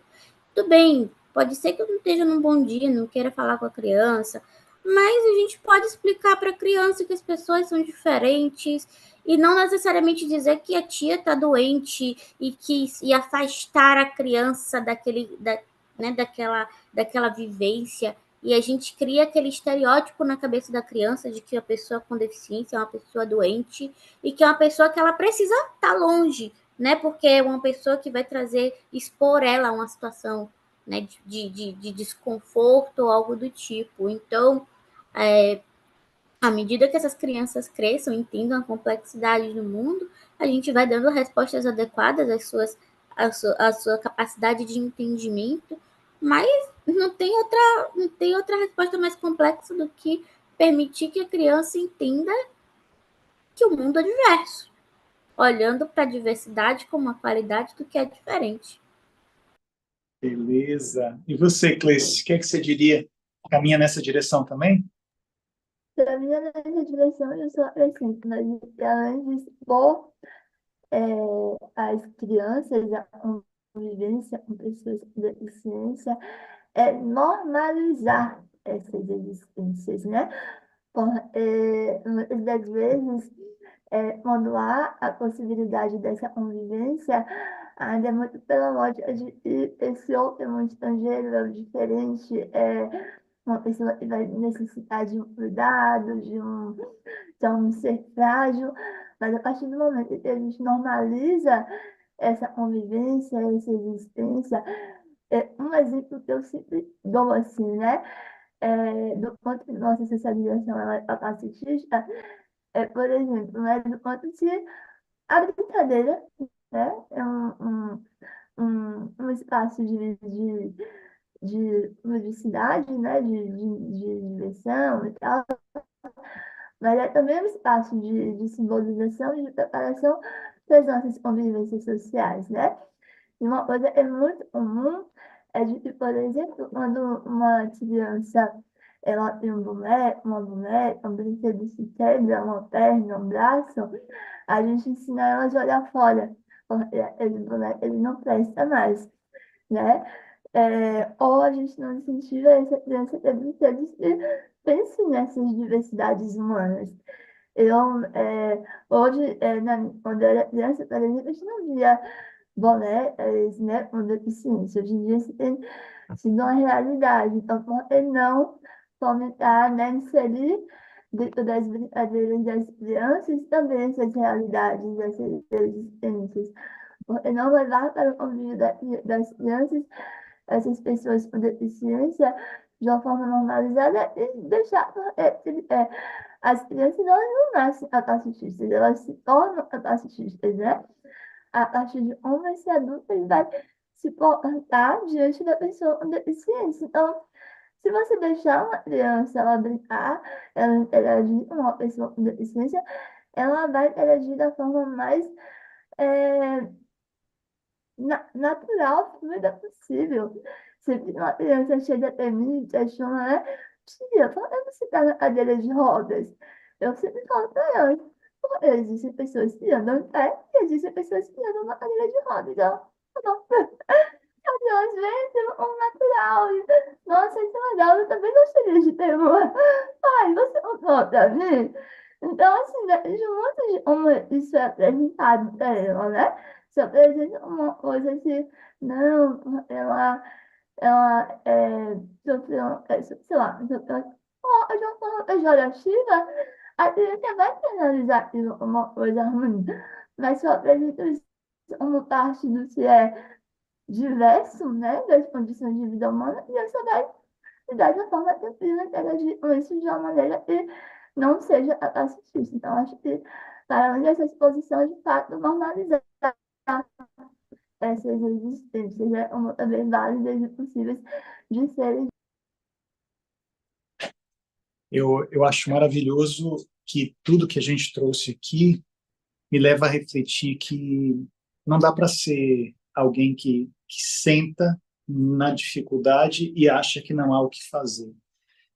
Penso que as falas que vocês trouxeram e as reflexões que a gente gerou nesse evento nos convidam a uma posição de questionamento e de ação, e de movimento para a transformação. E isso, eu creio que é muito importante que aconteça nas empresas.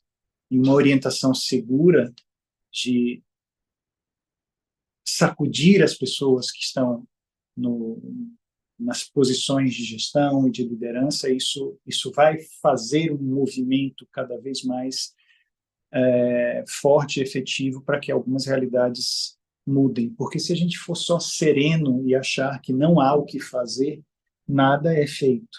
Eu me lembro muito de uma ressignificação da grande autora que eu amo de paixão, a Angela Davis, com sua posição ativista em relação ao antirracismo. Ela coloca uma coisa interessante: cansei de aceitar as coisas que não posso mudar. Hoje eu quero mudar as coisas que eu não posso aceitar. E acho isso muito forte. A gente pode levar essa ideia para o âmbito organizacional com toda certeza. Vamos mudar as coisas que a gente não pode aceitar. E dizer não a algumas realidades é fundamental. Deixar de sentar e se acomodar naquilo que é e começar a sonhar com aquilo que vai ser. Gente, sem palavras para agradecer a vocês duas que trouxeram reflexões tão importantes.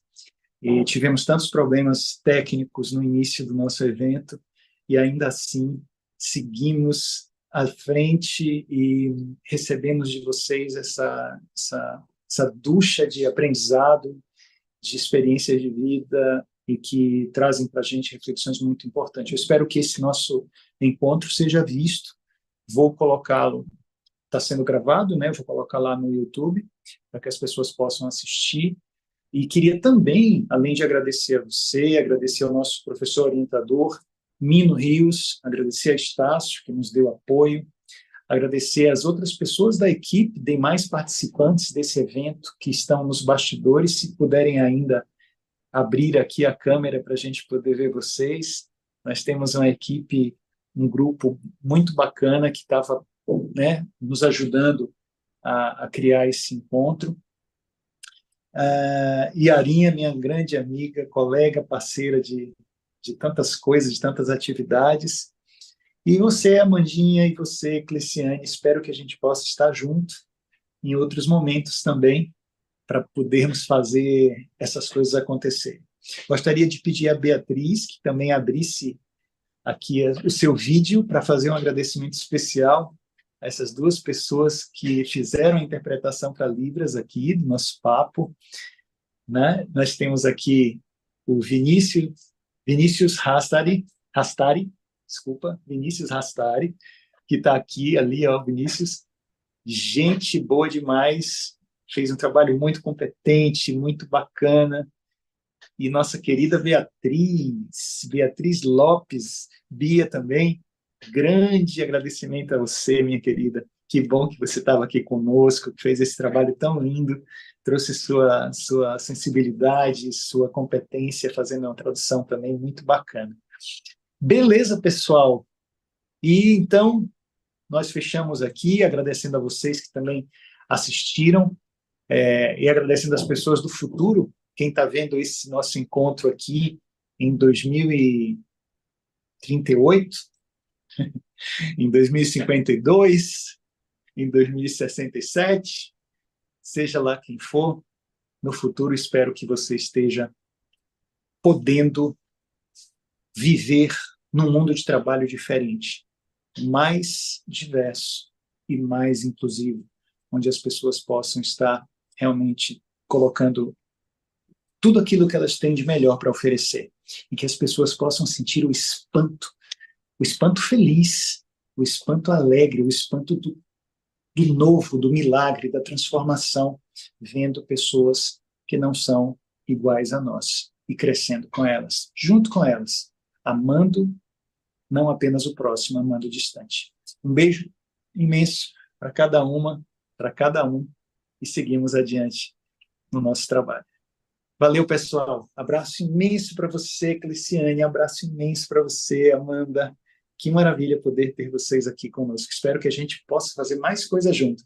E Arinha, quer dar o seu tchau final para o pessoal? Eu quero agradecer, né, ainda, as queridas que nos agraciou com suas presenças aqui, foi muito fantástico. Ao Vinícius, a Beatriz, a própria Martinha, que chegou para nos dar um suporte de última hora também, né? Você, o público também. E eu queria que agora a gente pudesse fazer uma foto, né? Para podermos guardar, fazer um print desse momento, dessa festa, desse momento que foi muito significativo para todos nós. Obrigada Então, mesmo, de coração, gente. do 3 a 1, tá? 3, 2, 1, é nóis. Feito. Valeu, pessoal. Até uma ótima noite a todas e todos. Tchau, tchau.